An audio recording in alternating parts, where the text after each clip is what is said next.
Salmo 146. Este salmo, ele deixa claro que nós não devemos confiar no ser humano. Nós devemos confiar apenas em Deus. Não devemos confiar em príncipes, reis, magistrados, governantes. A nossa confiança tem que estar firmada somente em Deus. Aquele que não é feito nem de carne nem de sangue. Aquele que nunca nos decepciona. O versículo 3 diz assim: não confie em príncipes nem nos filhos dos homens, em quem não há salvação. Versículo 5.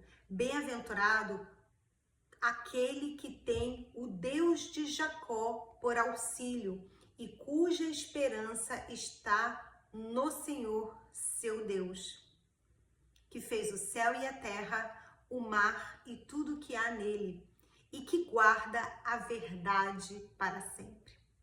Nós temos somente um que guarda a verdade, somente um que nunca vai mentir, que nunca vai voltar atrás com a sua palavra.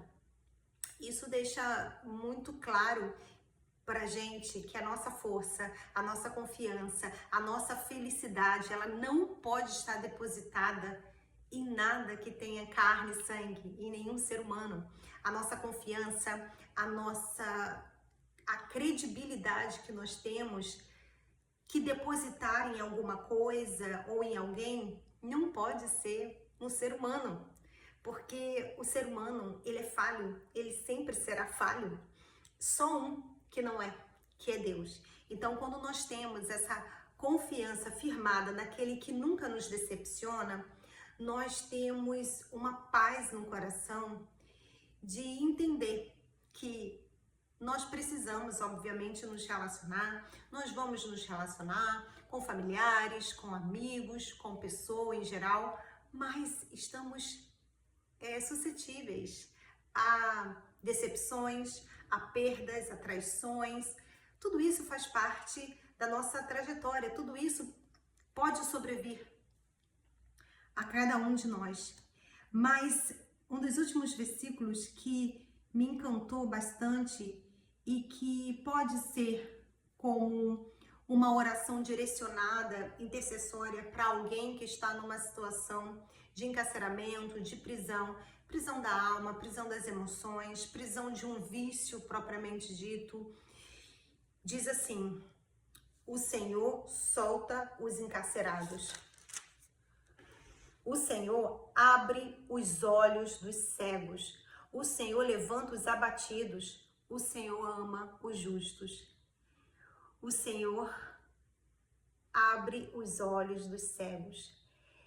Esse salmo, ele pode ser um salmo intercessório, um salmo que você direciona a sua oração para alguém que esteja em uma prisão, alguém física ou uma prisão espiritual, emocional, que não consegue sair daquele ciclo de sofrimento, e também para pessoas que estão vivendo de uma maneira cega, que estão cegos em certos pontos da própria vida.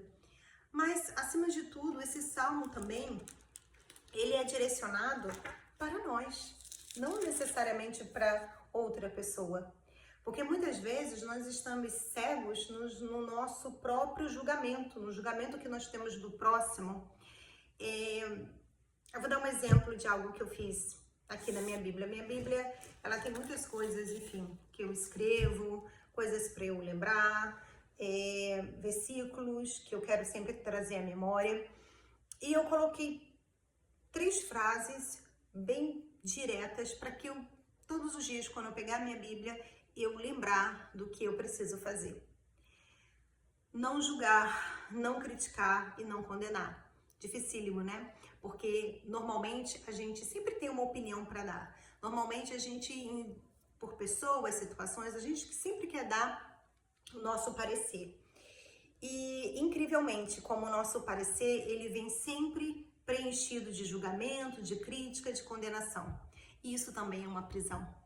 É uma prisão não para o outro, mas para a nossa própria vida.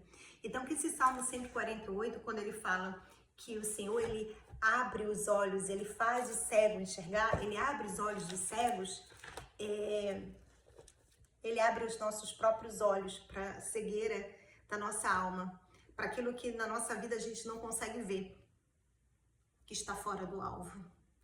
Então, que esse salmo seja um salmo de reflexão, um salmo para oração, uma oração intercessória, para alguém que esteja realmente numa situação de extrema dificuldade, onde essa pessoa está numa prisão, pode ser uma prisão de um vício, pode ser uma prisão de emoções, ou mesmo esse salmo, ele pode ser direcionado para a nossa própria vida, para que Deus, ele nos mostre pontos cegos da nossa própria vida, que nós não conseguimos ver e que nos impedem de conquistar e de seguir em frente.